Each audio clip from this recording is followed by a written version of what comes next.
رمضان کا روزہ آپ نے ہر صورت میں رکھنا ہے، چاہے وہ رمضان کا روزہ آپ کے اندر تقوی پیدا کرے یا نہ کرے۔ روزے کی حکمت اللہ نے کیا بیان کی ہے؟ تقوی، لعلکم تتقون، تاکہ تمہارے اندر تقوی پیدا ہو۔ کیا ہو رہا ہے پیدا؟ کتنے لوگ ہیں رمضان میں بھی ٹھگ رہے ہوتے ہیں لوگوں کو، فلمیں دیکھ کے ٹائم پاس کر رہے ہوتے ہیں روزے میں، تو تقوی تو پیدا ہی نہیں ہو رہا، تو ان کو کیا کہا جائے گا؟ روزہ چھوڑ دے وہ؟ نہ نہ نہ، بالکل نہیں، روزہ پھر بھی رکھنا پڑے گا۔ نماز کا بنیادی مقصد ہے اللہ سے تعلق کیا ہو جائے آپ کا مضبوط۔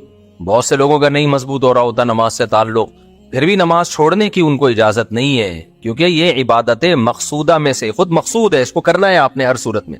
تو کچھ لوگوں نے کیا کیا، انہوں نے کہا کہ چونکہ نماز سے مقصد حاصل نہیں ہو رہا لہذا نماز پڑھنے کا کیا فائدہ۔ ایسے لوگ یہ تانے دیتے ہیں کہ تمہیں ایسی نماز کا کیا فائدہ جو تمہیں جھوٹ سے نہ بچا سکے، چھوڑو اس سے تو وہ انگریز ہی اچھے ہیں جو نماز نہیں پڑھتے، سچ تو بولتے ہیں نا کم از کم۔ ایسی نماز سے کیا فائدہ جو تمہیں کرپشن سے نہیں روک سکتی، اس سے بہتر تو وہ ایماندار آدمی ہے جو نماز نہیں پڑھتا لیکن بے ایمانی نہیں کرتا۔ نہ نہ نہ، یہ جملہ زبان سے مت نکالا کرو۔ بے ایمانی کرنا الگ جرم ہے، نماز چھوڑنا الگ جرم ہے۔ اسلام سے پتہ چلتا ہے کہ نماز قضا کرنا بے ایمانی سے بڑا جرم ہے اللہ کی نظر میں۔ نماز قضا کرنا اللہ کی نظر میں بے ایمانی سے، بول لینا یا سب کو چائے پلاؤں کیا تب ایکٹیو ہوں گے کیا؟ ہاں تو آپ ایسے سس سے لگ رہے ہو یار، تو اتنا تھوڑی ہے کہ میں نے پیے تو اب میں سب کو پلاؤں بیٹھ کے، کبھی پلا بھی دیں گے انشاءاللہ۔ تو نماز چھوڑنا اللہ کی نظر میں یہ زیادہ بڑا جرم ہے، کرپشن بھی بڑا جرم ہے۔ تو وجہ کیا ہے؟ ہم نے انسانوں سے پوچھا ہے کہ صحیح کیا ہے غلط کیا ہے۔ قرآن سے آپ پوچھو تو قرآن جتنا فوکس نماز کو کرتا ہے اتنا کسی چیز کو نہیں کرتا۔ کیوں فوکس کرتا ہے نماز کو؟ اللہ کہتے ہیں پہلے مجھے تو مانو، اور تم مجھے مانتے ہو اس کا ثبوت پیش کرو، اور اس کا ثبوت کیا ہے؟ نماز۔ جہاں ایمان والوں کی اللہ نے علامات بیان کی ہیں، سب سے پہلے نمبر پہ اگر کسی چیز کا ذکر ہوتا ہے تو وہ کس کا؟ نماز کا۔ نماز قائم کرتے ہیں، نماز قائم کرتے ہیں، نماز قائم کرتے ہیں، باقی سب چیزیں بعد میں۔ معاہدوں کی پابندی کرتے ہیں، یہ بھی اگلے نمبر پہ بیان کیا اللہ نے، ایگریمنٹ کو پورا کرتے ہیں، وعدوں کو پورا کرتے ہیں، سچ بولتے ہیں، سب علامتیں بعد میں بیان ہوتی ہیں۔ اللہ کی نظر میں جب اللہ ایمان والوں کی علامتیں ذکر کرتے ہیں ان میں سب سے پہلے کس کو بیان کرتے ہیں؟ نماز کو۔ یہاں ایک اشکال ہوگا، بھائی یہ کیا بات ہے، اللہ تعالیٰ نماز کو زیادہ فوکس کر رہے ہیں، بھلے لوگوں کو ٹوپیاں کراتے رہو، جھوٹ بولتے رہو۔ یہ وجہ نہیں ہے کہ اللہ کو جھوٹ سے نفرت نہیں ہے۔ قرآن میں آتا ہے لعنت اللہ علی الکاذبین، جھوٹ بولنے والوں پر اللہ کی لعنت۔